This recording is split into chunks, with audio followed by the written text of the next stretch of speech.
नागदा एवं खाचरोद में लगातार हो रही चोरियों को लेकर के नागदा खाचरोद पुलिस ने 2 बाल अपराधियों को पकड़ा है और लगाकर हो रही चोरियों के संदर्भ में जानकारी भी प्राप्त की है और इन्होंने विभिन्न स्थानों पर चोरी की वारदात को करना कबूल किया है। इस संदर्भ में आज मंडी थाना नागदा पर खाचरोद एसडीओपी प्रजापति एवं नागदा एसडीओपी श्रीवास्तव व थाना प्रभारियों ने प्रेस कॉन्फ्रेंस के इस मामले का खुलासा किया है। विभिन्न स्थानों से चोरी हुई मोटरसाइकिल एवं अन्य सामान भी जब्त किया है। नागदा से महेंद्र जोशी के साथ राजू गुप्ता की रिपोर्ट। समय समय पर स्कूल में और सब जगह कर रहे हैं, स्कूल में और गंदी बस्तियों छोटी बस्तियों में सभी जगह इस तरह की मुहिम तो चलाई जाती है पुलिस के द्वारा कि नशे की अपनी आदतों को छुड़ाएं, महिलाओं को समझाइश दी जाती है। इसके अलावा जो इस तरह के धंधे कर रहे हैं उनको हम लोग पकड़ते भी नहीं। अभी हाल ही में सराहना करना चाहूँगा मैं बिल्लाग्राम थाना। हाँ, बिल्लाग्राम पुलिस ने आज पकड़ा है। दहशत लोगों के मन में हो गई है कि ये थानेदार मतलब है ना इस चीज़ को अंकुश लगाएंगे। तो हम ये चाहते हैं कि सबसे पहले अपन अपराध करने वालों के अलावा ये जो बेचने वाले लोग इन पे अंकुश लगाया जाए तो काफ़ी हद तक मतलब ये चीज़ें कंट्रोल हो जाएंगी। इसमें कई बार नशा मुक्ति अभियान आता है क्योंकि एक सुधारात्मक पहलू उसमें पुलिस कई जगह स्कूल और इनमें जाकर काउंसलिंग भी करती है। इसके अलावा अभी जो अभियान चलता है उसमें कई जो पीने वाले रहते हैं उन पर भी 36B आबकारी अधिनियम की कार्रवाई की जा रही है और इसके अलावा जो अवैध रूप से शराब बेचने वाले हैं उन पर भी लगातार सभी थानों में कार्रवाई की जा रही है। खाचरोद, नागदा, भाटपत थाना सभी। मैंने जो राशि की जिक्र किया आपने, तो राशि बच्चों ने कहा छुपाई थी इनके जेब से या कहाँ से जब्त किया? इसी के पास से जब्त हुआ, इसी के साथ इसी के आधार पर पहचानूं कितने नोट का जो विवरण था जो वहाँ के दुकानदार ने दिया था उसी प्रकार के नोट इसके पास जब पाए गए तो तब संदेह पूरा हो गया कि ये बच्चा ही उस चोरी में इन्वॉल्वमेंट है, क्योंकि जो कैमरा देखा गया था उसमें सिर्फ इस बच्चे की परछाई दिख रही थी जिससे क्लियर हो रहा था कि कोई ना कोई नाबालिग बच्चा है, कोई एल्डर नहीं है। जब उससे विश्वास में लेकर पूछताछ की तो उसने बता दिया कि मैंने इस तरह से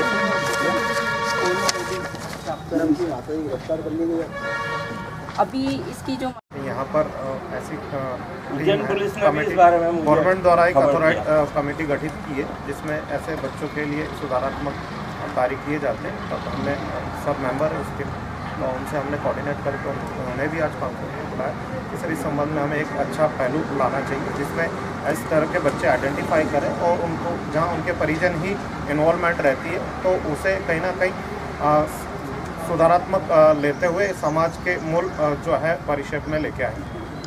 ये अन्य वारदात हुई है सर, इनमें भी कहीं इन बच्चों का इन्वॉल्वमेंट या कुछ भी दिख रहा है क्या? क्योंकि उसी टाइप की है, इन्होंने पत्रे काटे ऊपर से इस टाइप से दिखा है। कल आपकी फॉरेंसिक टीम भी आई थी सर उसमें, और क्या आपको लगता है उसमें डॉग स्क्वाड भी आया था? क्या है कि अभी थाना नागदा में 16 तारीख को घटनाएं हुई थी, 2 घटनाएं हुई थी एक साथ एक ही दिन, जिसमें से एक शैलेंद्र पिता राजेंद्र त्रिवेदी हैं MG रोड के, ये अपने घर के सामने इनकी मोटरसाइकिल रखी थी तो वो मोटरसाइकिल जो है किसी बदमाश के द्वारा चुरा कर ले जाने की जानकारी इनके द्वारा दी गई और उसी दिन रात के समय फरियादी ऋषभ पिता राजेंद्र जैन है या अशोक मार्ग खाचरोद के, जो यहाँ पर जैन मोबाइल के नाम से अपनी दुकान चलाते हैं, तो इनके द्वारा भी ये जानकारी दी गई कि एक इनके यहाँ पर और एक आमिर मोबाइल पर ताला तोड़कर किसी बदमाश द्वारा चोरी करने का प्रयास किया था जिसमें वो सफल नहीं हुआ, जिस पर थाना प्रभारी अमृत गौरी साहब ने अपनी टीम के साथ में जो अनुसंधान करा, अनुसंधान में उन्होंने वहाँ के आसपास के जो भी तकनीकी साक्ष्य का संकलन करा। तकनीकी साक्ष्य के संकलन में इनको ऐसे इस वारदात में किन्हीं बच्चों के होने की आशंका जानकारी मिली, जिसको डेवलप करा, आसपास अपने मुखबिर तंत्र को मजबूत करते हुए उनसे जानकारी ली, जिस पर पता चला कि ये जो बच्चे हैं जो 13 साल और 11 साल के हैं, इन्होंने करी है वारदात। जब इस पर आगे जाकर जब स्टडी करते हुए उनकी तलाश करी और उनको जब पुलिस द्वारा जो भी सर्वोच्च न्यायालय की आदेश है उसके अनुसार उसमें नाबालिग बच्चों के साथ पूछताछ करने के जो तरीके बताए गए हैं उसके अनुरूप पूछताछ करते हुए विश्वास में लिया, तब पता चला कि ये जो 2 बच्चे हैं इन्होंने ये वारदात करी है और साथ में इसमें महत्वपूर्ण जानकारी मिली कि इनकी माँ जो है पहले भी, जैसा मैडम ने बताया कि खाचरोद में भी वो इस तरह की वारदात कर चुकी है, लंबी चौड़ी कर चुकी है, अभी कुछ दिनों पूर्व भी वो जेल से छूटी है, तो उसके कहने से, उसके बताने से, उसके मार्गदर्शन में इनके द्वारा ये घटना करी गई। तो इनको फिर अपन ने जब पूछताछ करी विस्तार से, प्यार से पुचकार के, तो पता चला कि ये जो मोटरसाइकिल है जो 70,000 रुपये की है और ये बरामद हुई। इसके अलावा जो मैडम ने बताया है कि बाद में खाचरोद पुलिस ने भी अपना अच्छा सहयोग दिया, धन सिंह जी ने, मैडम पुष्पा मैडम ने, तो इन्होंने जो है आकर यहाँ पर उनसे और ज़्यादा अपने वारदातों के बारे में जानकारी लेते हुए उसको खाचरोद की भी वारदात दस्तयाब करी। उनसे अभी हम और भी पूछताछ कर रहे हैं, लेकिन जो भी है इसके लिए हमारे पुलिस अधीक्षक महोदय ने हमको जो कहा था कि ये जो अपना डिस्ट्रिक्ट कोर्ट में जो जिला न्यायालय के द्वारा legal services unit for child, इसके ये अपने शुक्ला साहब हैं यहाँ पर मेंबर, राजेश बाबू शुक्ला साहब, इनकी मदद ली जाए तो इनकी मदद ले रहे हैं। इसमें हो सकता है इनकी मदद से एक तो बच्चे जो हैं वो अपराध की दुनिया से दूर भी जा सकते हैं और जाएंगे, और साथ में इनकी मदद से अपने को हो सकता है कि कुछ और जानकारी भी मिले अन्य अपराधों के बारे में। सर, ये क्षेत्र में खाचरोद वाली मैडम भी आती हैं, जितने भी अपराध घटित हो रहे हैं जो युवा पीढ़ी कर रही है, तो कहीं नशे का बाजार गर्म है। कि 21 जनवरी 2025 को थाना खाचरोद पर सूचना प्राप्त हुई है कि 19/1 को रात को करीब 9:30 बजे रंजन त्रिवेदी अपनी मोबाइल की दुकान बंद करके घर चले गए थे। उसके बाद जब वो दूसरे दिन आए तो उन्होंने देखा कि उनके यहाँ से 4 मोबाइल और 12,000 रुपये नकदी गायब थे। जब थाना प्रभारी और टीम हम लोग वहाँ पहुँचे और कैमरे देखे, उसी के साथ में जो थाना वहाँ उस दुकान से जो मोबाइल गए थे उनकी पूरी डिटेल्स लेकर हमने तकनीकी साक्ष्यों को भी संकलित करना शुरू कर दिया था। इसके अलावा जब कैमरे देखे तो उसमें एक नाबालिग बच्चा जैसा दिखाई दिया। जब थाना प्रभारी और हमने पुलिस अधीक्षक महोदय को इस बारे में बताया तो उनको जानकारी प्राप्त हुई कि यहाँ पर नागदा में जो घटना हुई थी उसी परिप्रेक्ष्य में एक नाबालिग बच्चा पूछताछ के लिए लाए हैं। जब दोनों थाना प्रभारी नागदा और खाचरोद ने संयुक्त रूप से पूछताछ की तो उसमें जो नाबालिग बच्चा है उसने घटना को करना स्वीकार किया है।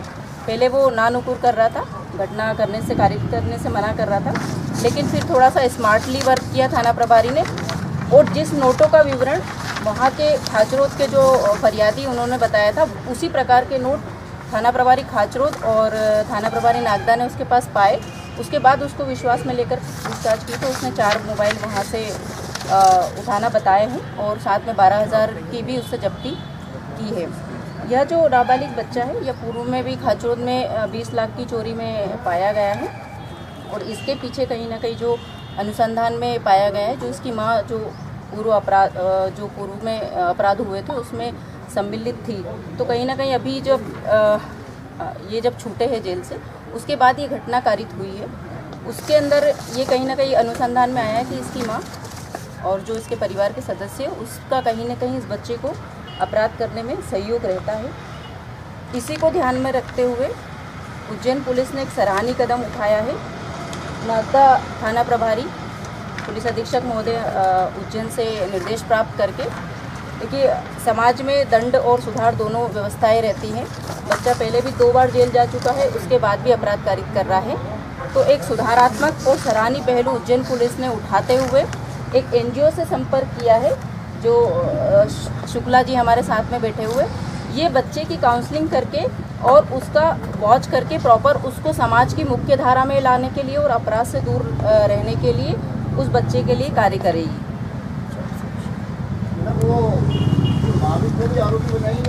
हाँ, नागदा के आरोप में, नागदा में जो अपराध पंजीबद्ध हुआ है उसमें उसकी माँ भी आरोपी है। मैडम, मैं एक चीज़ आप बता रहे हैं कि परिवार के लोग जैसे उसकी माँ भी अपराधी है, तो अब NGO आप जैसे उसमें क्या काम करें? न्यायालय की तरफ से LSUC legal services unit for child उसका मेंबर हूँ। जिला न्यायालय की तरफ से हाई कोर्ट का आदेश पर मुझे यहाँ पर वो किया गया है, डेप्यूट किया गया है। सो आई हैव गॉन फॉर, मैं उनका काउंसलिंग के लिए गया, बच्चों से काफ़ी देर तक बातचीत की, उनका पुराना वो करने का मेरा मूल उद्देश्य बच्चों की सुरक्षा और उनका भविष्य है। तो उसमें ये देखते हुए कि बच्चे जहाँ, ये एक अच्छा कदम था जिला पुलिस का भी, और यहाँ साहब ने भी मुझे बोला कि आप इसमें इन्वॉल्व होइए, तो मैं कल से उनसे काउंसलिंग करने के बाद में ये चीज़ मालूम हुआ कि वो दे आर ओनली फिंगर्स। पीछे लोग यानी उनके पेरेंट्स हैं या आसपास वाले और भी जो लोग हैं, वो पुलिस का काम है। मेरा काम मेनली बच्चों का भविष्य और उनकी सुरक्षा। नहीं, मेरा प्रश्न ये था कि क्या क्राइम से इन बच्चों को किस तरह से अलग कर पाएंगे? इन बच्चों को क्राइम से मैंने CWC उज्जैन से भी बात की है, JJ उज्जैन से भी बात की है। they are telling that if at all they we have to take their custody हमारा हाथ में लेना बहुत मुश्किल रहता है जब तक पेरेंट्स रहते हैं। स्टिल विल ट्राई दैट उसका कस्टडी हम लोग गवर्नमेंट ले और उसको पढ़ाई का और बाकी रहन सहन का व्यवस्था करें, उनको इस व्यवस्था से अलग करें। उसका जिस व्यवस्था में वो चोरी का या फिर पूरे परिवार का ही कहीं पे पुनर्स्थापना हो, कुछ उनको, क्योंकि वो कहीं उसका पूरे परिवार का कुछ कमाई का साधन नहीं है। सो विल ट्राई दैट अगर वो लोग उसमें सुधार कर सकते हैं तो पूरा परिवार, एक पूरा परिवार ही सुधर जाएगा। उससे कई चीज़ें हम लोग आगे भविष्य भी उनका। और भी 3 बच्चे हैं इसके, जो इन 2 बच्चों के अलावा जो भी छोटे हैं, जो इनसे भी छोटे हैं, उनका भी मैं पता करके, ताकि उनका इस बीच में क्या हो रहा है, साहब से बात किया है, he will help me for that. उन बच्चे रहने वाले तो महिदपुर रोड थाना क्षेत्र के हैं, लेकिन ये अपने डेरा बसर अपना अलग अलग जगह करते हैं। बीच में यहाँ नागदा भी आए थे। आजकल हाल फिलहाल में ऐसा पता चला है कि ये बड़ौदा कस्बे में रह रहे हैं अपने रिश्तेदारों के, लेकिन वहाँ से आकर सब जगह ये वाला पुलिसिंग में आता था कि यह होटल्स वगैरह जो रहते हैं उनमें आइडेंटिटी कार्ड और जो चेकिंग आए दिन पुलिस करती रहती थी, पर कई महीनों से इस तरीके की गतिविधियाँ नहीं देखी हम लोगों। जैसे ये बाहर आके जो डेरे भी डाल लेते हैं, जो रात को रहते हैं और सुबह भीख मांगते हैं, और वो भगवा पहन के, इस तरह के लोग भी यहाँ पे हैं। उसके लिए जो आपने बताया होटल चेकिंग का जो रजिस्टर होता है, वो बराबर उसकी इन्फॉर्मेशन थाने पर दी जाती है। खाचरोद घाट पर थाना यहाँ पर भी आती होगी। होटल्स भी चेक किए जाते हैं। उसके अलावा जो डेरों की चेकिंग का भी समय समय पर जो अभियान चलता है, या जब भी लगता है तो डेरे भी चेक किए जाते हैं। मैडम, जिस फुटेज के आधार पर आपने उनको गिरफ्तार किया, जांच आगे पहुंची, उस फुटेज में कोई अन्य परिजन या मददगार भी देखा गया क्या? उसमें खाचरोद की घटना में ये बालक अकेला ही पाया है।